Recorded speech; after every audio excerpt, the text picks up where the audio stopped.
Bienvenue à cette présentation des 45 secondes qui changeront votre vie. Si vous avez déjà réfléchi à ce à quoi pourrait ressembler votre vie, vous avez sans doute déjà cherché des moyens qui vous permettraient de la prendre en main.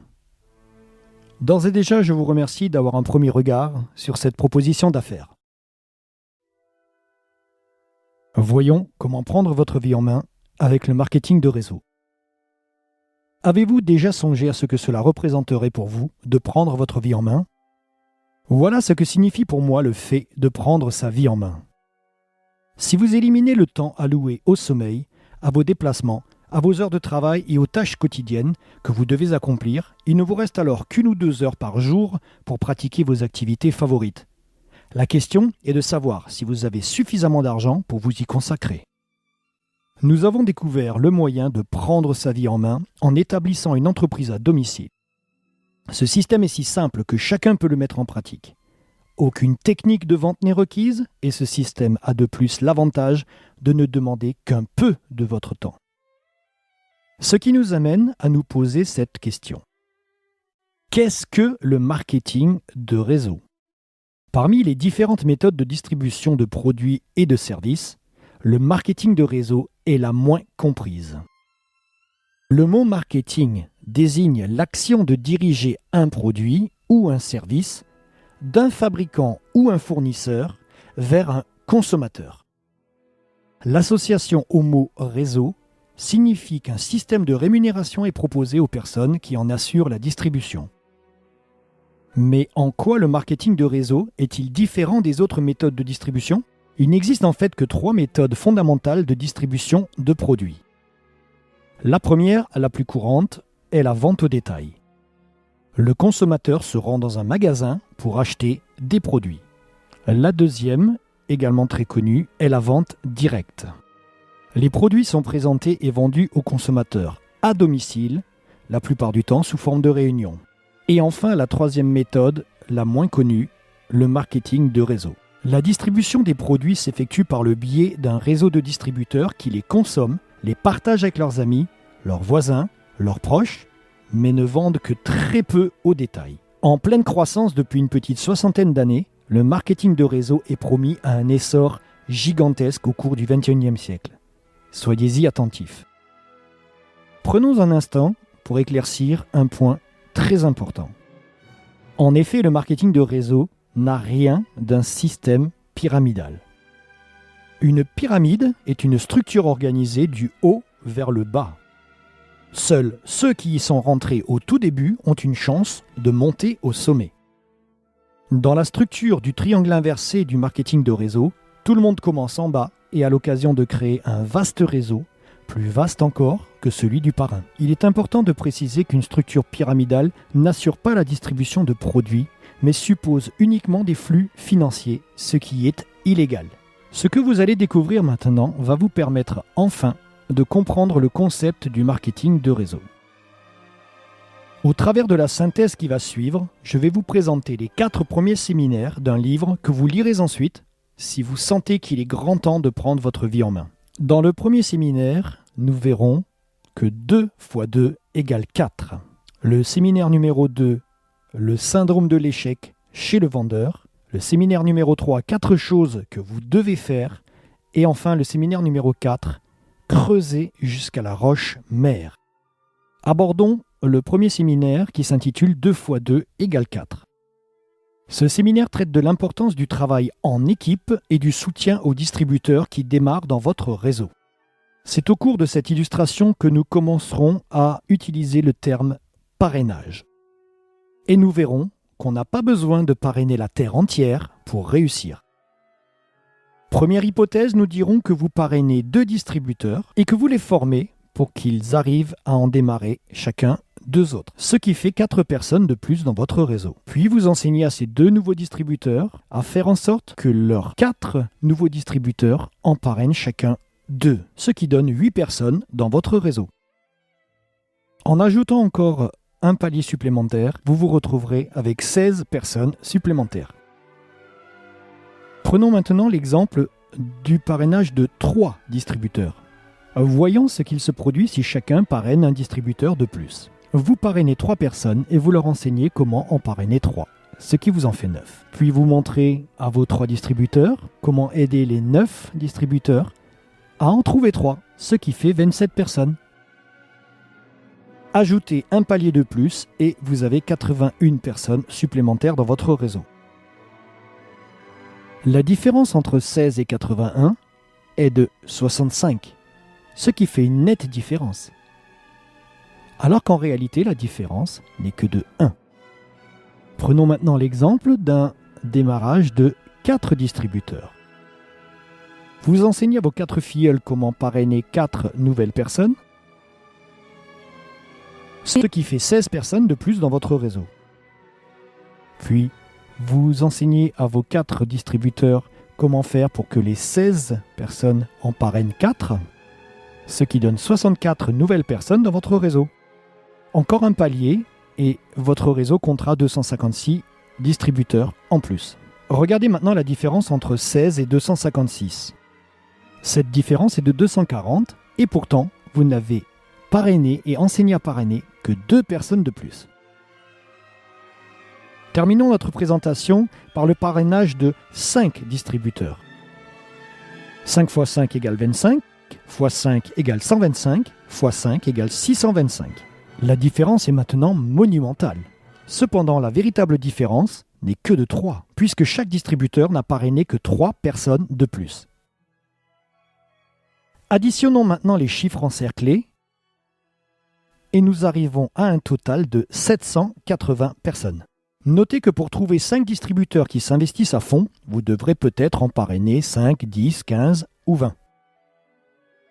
Si l'on considère uniquement la consommation des produits par les 780 distributeurs du réseau, le chiffre d'affaires est déjà considérable. Imaginons maintenant que chacun des 780 distributeurs trouve 10 clients potentiels parmi ses amis, sa famille et ses proches. Nous obtenons un total de 7800 clients. Ajoutez à cela les 780 distributeurs du réseau, cela nous donne 8580 personnes. Ne pensez-vous pas qu'avec 8580 clients, votre entreprise ne pourra faire autrement que d'être très prospère ? Mais attention, vous verrez au fil de cette synthèse que vous ne devez pas travailler simultanément avec plus de 5 distributeurs inscrits personnellement. Certes, une entreprise peut déjà être efficace avec 3 ou 4 distributeurs au premier palier, mais aucune ne peut le demeurer avec un effectif supérieur à 5. Le chapitre suivant traite du syndrome de l'échec chez le vendeur. Vous comprendrez pourquoi vous devriez plutôt parrainer 10 pédagogues plutôt que 10 vendeurs. Souvenez-vous, l'erreur la plus commune est de faire la confusion entre la vente directe et le marketing de réseau. C'est encore plus vrai pour les vendeurs, ce qui ne veut pas dire qu'ils ne réussiront jamais dans le marketing de réseau. Il leur faudra, en revanche, posséder une bonne compréhension de ces 4 séminaires qui s'avèrent primordiaux pour bien démarrer. On pense souvent, et les distributeurs en particulier, qu'il suffit de parrainer un nouveau distributeur pour dupliquer notre effort. Dans cet exemple, vous avez parrainé Thomas. Or, si vous quittez le réseau, Thomas le quittera aussi et le réseau sera interrompu. C'est pourquoi vous devez expliquer à vos distributeurs que la duplication ne se fait qu'à partir du 3e palier. Si au contraire vous avez appris à Thomas comment parrainer Carole, vous commencez alors vraiment à vous dupliquer vous-même. Mais si Thomas ne sait pas comment former Carole, le réseau sera interrompu à nouveau. C'est pourquoi vous devez enseigner à Thomas comment former Carole pour qu'elle puisse à son tour parrainer Béa. C'est après avoir constitué 3 paliers que la duplication intervient. Le réseau continuera à exister même si vous ne vous en occupez plus. Savoir enseigner, savoir former sont des gages de réussite dans le marketing de réseau. Alors qu'il n'est pas nécessaire de savoir vendre. En résumé, vous enseignez à Thomas comment former Carole à parrainer Béa.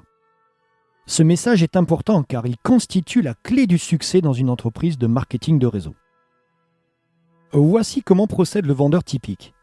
Il assiste à une démonstration de produits, recueille les témoignages de ceux qui les utilisent et s'informe des résultats obtenus. Fort de ces données, il va se lancer à corps perdu dans la vente. Première erreur. Lorsque vous lui expliquez que pour réussir, il doit parrainer des distributeurs, il met alors toute son énergie dans le parrainage. Deuxième erreur. Ce parrainage à la chaîne va générer autant d'abandons que de nouvelles candidatures. Pourquoi ? Parce que l'on ne peut pas travailler efficacement à plus de 5 en même temps. Imaginons que notre vendeur, en bon professionnel qu'il est, a parrainé 130 distributeurs qui en ont parrainé chacun 5, ce qui fait 650. Ajoutez ce chiffre aux 130 distributeurs du départ, nous obtenons un total de 780 distributeurs dans le réseau. Cela vous rappelle-t-il quelque chose ? À votre avis, quelle est la méthode la plus rapide ? Parrainer 5 distributeurs sérieux et leur enseigner à en former d'autres ? Ou alors, en voulant parrainer beaucoup de gens rapidement, le pourcentage des distributeurs qui restent est faible. Alors qu'avec la méthode présentée dans le premier séminaire, sur un total de 780 distributeurs, le taux de conservation des effectifs est élevé. Notez donc bien que lorsque vous parrainez quelqu'un, il est plus important pour vous de l'aider à parrainer quelqu'un d'autre que de chercher vous-même à en parrainer un autre. Le troisième séminaire va vous expliquer les 4 principes que vous devez absolument suivre pour réussir dans le marketing de réseau. Ils sont fondamentaux. Quiconque gagne de gros revenus dans le marketing de réseau suit ces 4 principes. Afin de les mémoriser, nous allons imaginer une petite histoire. La grisaille de Paris vous pousse à prendre votre voiture pour aller dans le sud de la France, à Saint-Tropez. Quand vous serez arrivé à Saint-Tropez, vous aurez obtenu le niveau que vous visiez dans votre réseau. La première chose que vous devez faire est de monter dans votre voiture et de démarrer. Dans le marketing de réseau, personne n'a jamais réussi sans avoir d'abord démarré. Le capital de démarrage peut se situer entre 50, 100 ou même 500 € selon l'entreprise. Puisque vous partez en voyage, vous allez devoir acheter de l'essence, de l'huile, des produits qu'il vous faudra remplacer à plusieurs reprises. Dans le marketing de réseau, vous utiliserez encore et encore les produits de l'entreprise que vous représentez. D'ailleurs, la plupart des entreprises de marketing de réseau vendent des produits de consommation courante. Le troisième principe. La troisième chose que vous devez absolument faire est de passer en 4e vitesse. Vous n'avancerez pas tant que vous resterez au point mort. Dans le marketing de réseau, pour passer à la vitesse supérieure, il faut parrainer quelqu'un. Lorsque vous parrainez, vous passez en première.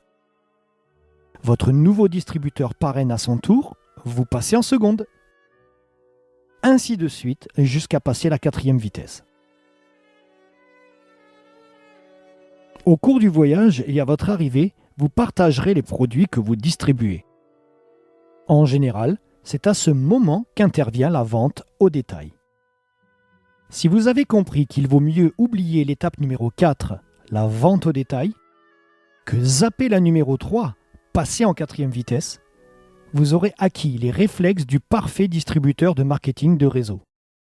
Notez toute l'importance du parrainage.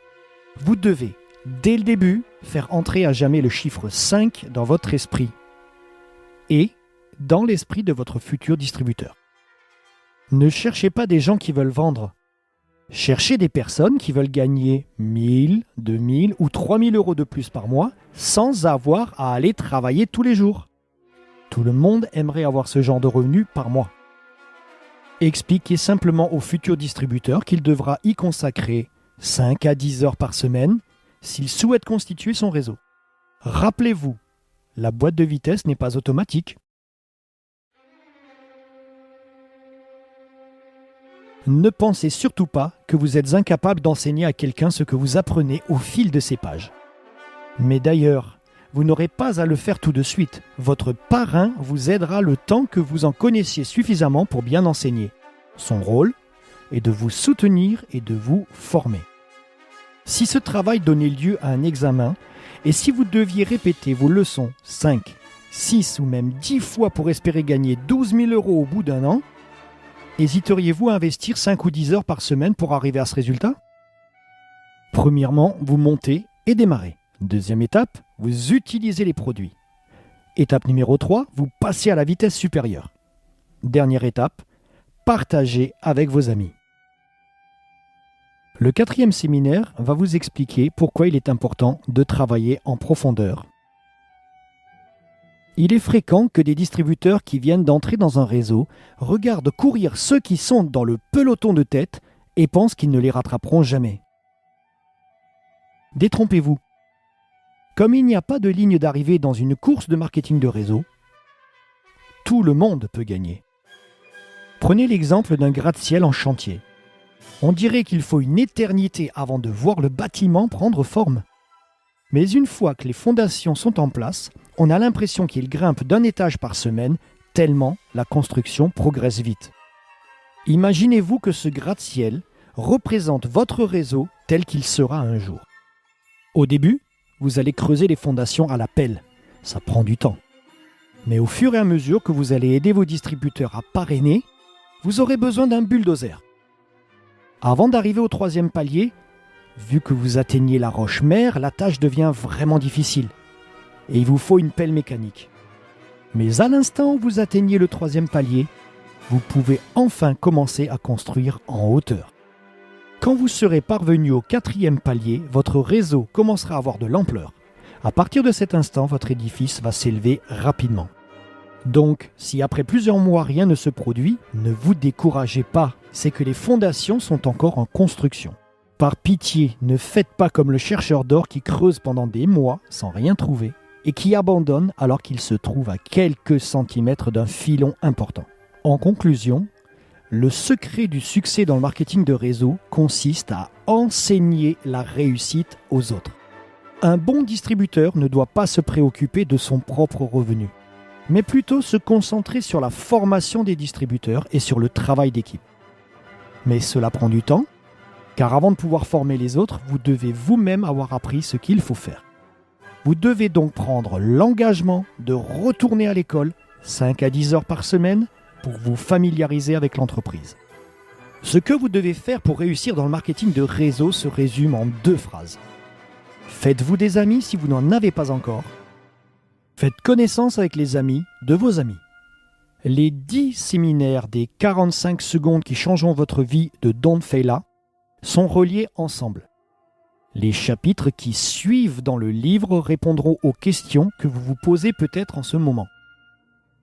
Demandez à la personne qui vous a invité à cette synthèse de vous prêter ce livre pour que vous le lisiez en entier. Demandez-lui également de vous parler de l'entreprise qu'elle représente, des produits qu'elle distribue et de la méthode de marketing qu'elle utilise et des outils fournis. Il y a fort à parier que vous apprécierez la qualité des produits et la proposition d'affaires qui y est assortie pour que vous puissiez prendre votre vie en main. Il n'y a pas de hasard dans la vie.